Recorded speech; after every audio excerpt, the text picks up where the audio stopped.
সিনেমার কায়দায় প্রেমিকাকে নিয়ে গেল প্রেমিক যুবক। কোনোভাবেই মেয়েটিকে নামানোর চেষ্টা করে মা, কিন্তু কোনোভাবেই তাকে নামানো সম্ভব হয়নি।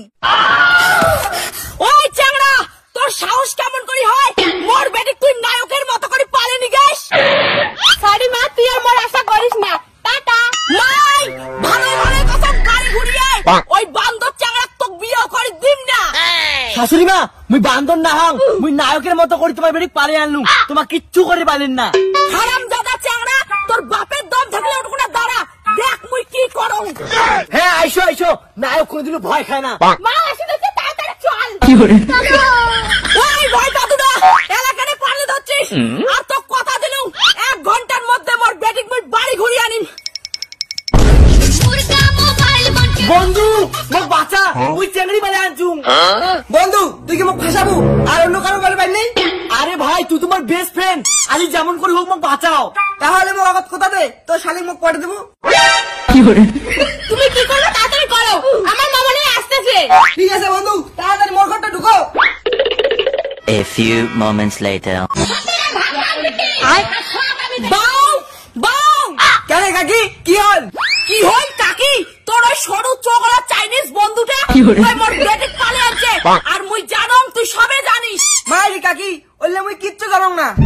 চুপ কর, তুই সবে জানিস ওই চাইনিজ চ্যাংড়াটা তোর বন্ধু। তোমার বাড়িতেই মোর বেটি আছে, মুই খুঁজি দেখিম। ফালতু চ্যাংড়া, তুই বলে মোক পালিয়ে জয়পুর নিয়ে যাব, আর তুই তোর বন্ধুর বাড়ি যাচ্ছিস। আরে পাগলি, এলা চুপ কর, তুমি কথা দিলুম বিয়ের পর তো বিজনেস করে দিলে জয়পুর বাড়ি দিন। টুনি টুনি মা, মুই জানং তুই ওই চাইনিজ চ্যাংড়াটার সঙ্গে এটুকুনে আসিস, ভালোই ভালোই বেরিয়ে আয়। আরে কাকি সত্যি কসম, তোমার বেটে হেমাবাদ পালে আইসে নাই, যদি কোনো দেখো তো আমি খবর দিম। ঠিক আছে, এলা মুই বাড়ি চলে যাবা হচ্ছু। ওই হিরো চ্যাংড়া তো মুই ছাড়িম না, মোর বেটি ফিল্মি স্টাইলে ওই পালে আনে। বন্ধু মোর শাশুড়ি চলে গেছে, থ্যাংক ইউ বন্ধু, থ্যাংক ইউ। আচ্ছা বন্ধু ঠিক আছে, যা করবে তাড়াতাড়ি করো। চল শুনে আমার বিয়ে করে ফেলাই, তাহলে আর তোকার মুখ কাউ আলাদা করে পাবে না। প্লিজ বন্ধু, মোক আর অল্প হেল্প কর, তুই সামনে দাঁড়িয়ে আমার বিয়ে দিব, চল। अभी मजा आएगा ना भिड़ो। বাবু আমি না এভাবে বিয়ে করতে চাই নাই। নাটক কম করো, বিয়ে পালে আসি না, মনে ছিল না, তাড়াতাড়ি বিয়েটা কর। আরে আর একবার মারামারি করো, আজ না সিঁদুর পরে দে।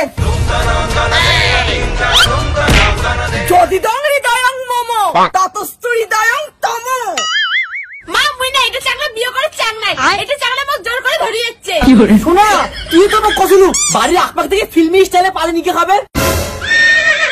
শালা হারামজাদা, তোর সাহস কেমন করে হয় মোরে বাড়ির সামন থেকে বেটি পালে আনিয়ে তুই বিয়ে করিস? এ ভাই তুই কি করিস করতে, মুই আর এলে থামলাম নাই। এই চাইনিজ হিরো, তোক যেন মোর বেটির আশেপাশে আর না দেখো, মুই মোর বেটিক নিয়ে গেলুম। শাশুড়ি মা, মুই খালি নায়ক না হম, মোর বাপের কিন্তু অনেকলা জমি আছে। তোর কয় বিঘা জমি আছে চাংলা? মুই এখন হিসাব চাং। খালি জমি না হয়, মোর ব্যাংকত অনেকলা টাকাও আছে। মাই সত্যি কথা হচ্ছে নাকি? মা মুই এলে কিচ্ছু জানো না, কিন্তু আর এই চাংলা মুই বিয়ে করিম না। ঠিক আছে, মোক বিয়ে না করিস নাই, মুই এবার অন্য ছেলে নিয়ে পালাইম। মোর বড় লোক নায়ক জামাই দাঁড়াও, জান না মাই, তো ওই চাংলার সঙ্গে পালেন লাগবে। ঠিক আছে শাশুড়ি মা, মুই তোমার বেটির সঙ্গেই পালাইম তাহলে। আর জামাই বিয়েটা কিন্তু ফিল্মি স্টাইলে করেন, গোটায় পৃথিবী আমার পাড়ার লোক যেন সগায় দেখে। এটা চাংলা কিচ্ছু নেই, তুই আর একবার ঠকিলু। শাশুড়ি মা গুড বাই। এলা মা মুই তো শেষ, ফিল্মি স্টাইলে মুই নিজের বেটিটাকে নিজে